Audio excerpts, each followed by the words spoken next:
Hey there. Last time we talked about how to make canvases and buttons on them, and this time I'm gonna teach you how to teleport the player using a button or using a collider, like walking into a door and then being teleported. So we're gonna start with the button.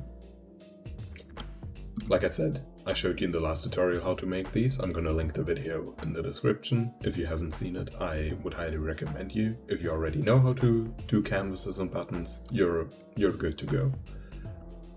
Alright, so we are gonna add a Udon behavior on our button. We're gonna make a new Udon graph program asset.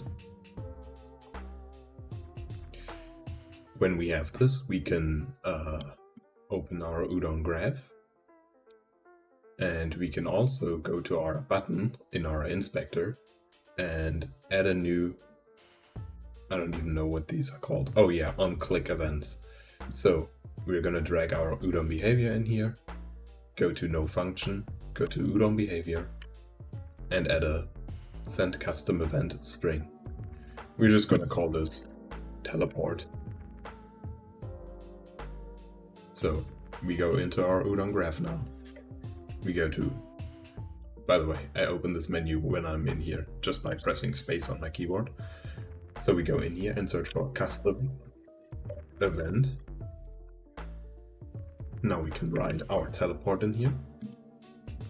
Now we can technically already link this to the teleport, but we first need to get the player that clicked the button. So what we do is go to the menu again, search for networking, go into this little hashtag symbol, and then search for local player. Now we can drag out from local player to teleport to.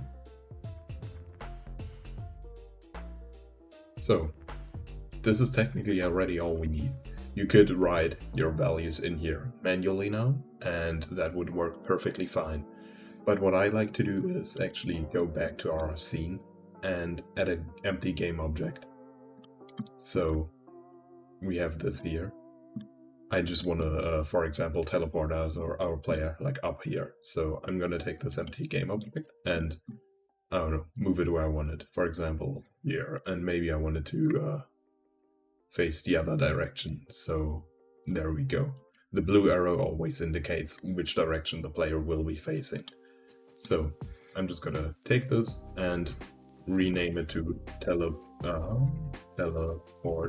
to, just so I know what this is for, because otherwise I might not remember, because it's just an empty game object. So we go back to our button, open our Udon graph, and now we can add a variable. We're gonna add a transform.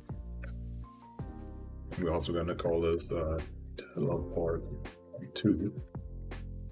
We're gonna make this public, then compile and reload once, so we have it here, and just drag our teleport to game object in there. So we grab the transform component of it, so we have the position of it and rotation and everything.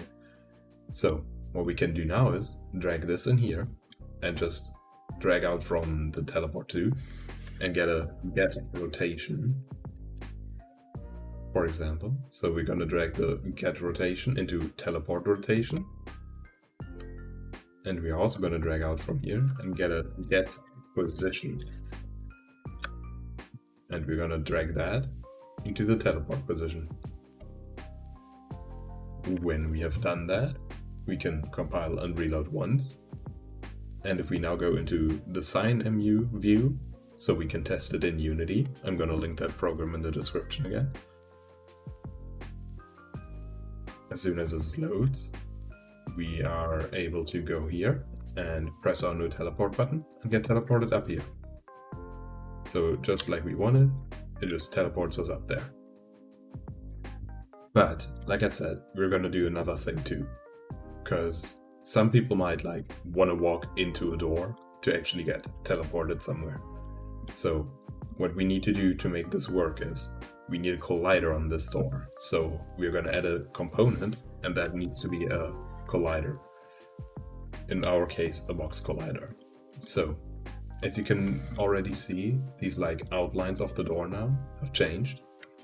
What we can do now is click on the Edit Collider button, because we want it to be a bit bigger than the door.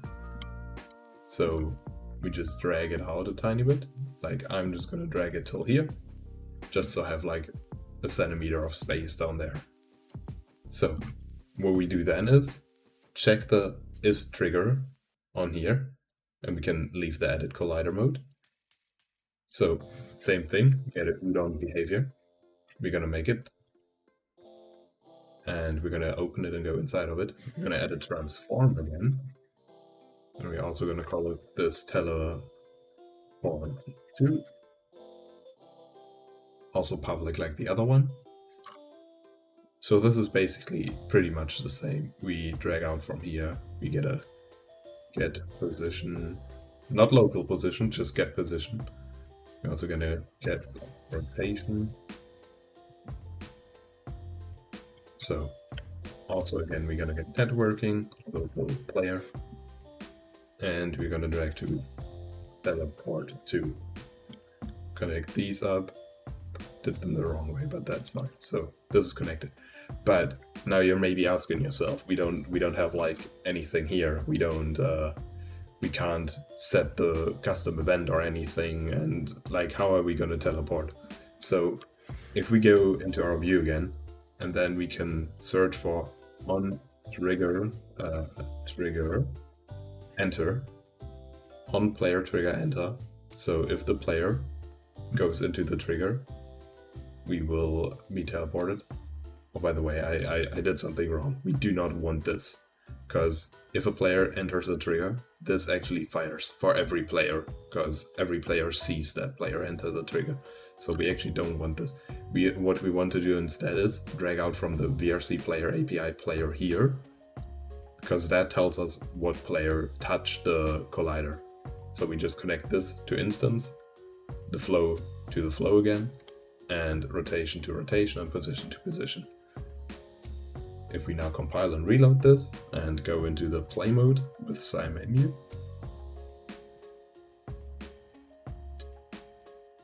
what we can see is that if we now go here and walk into the door, we're gonna get teleported up there.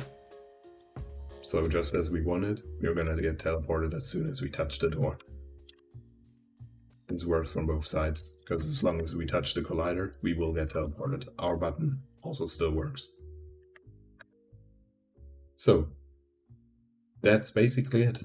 That was the whole tutorial on how to teleport players. I really hope this helped you a lot, and I hope this helped you make your world better. I'll see you in the next video.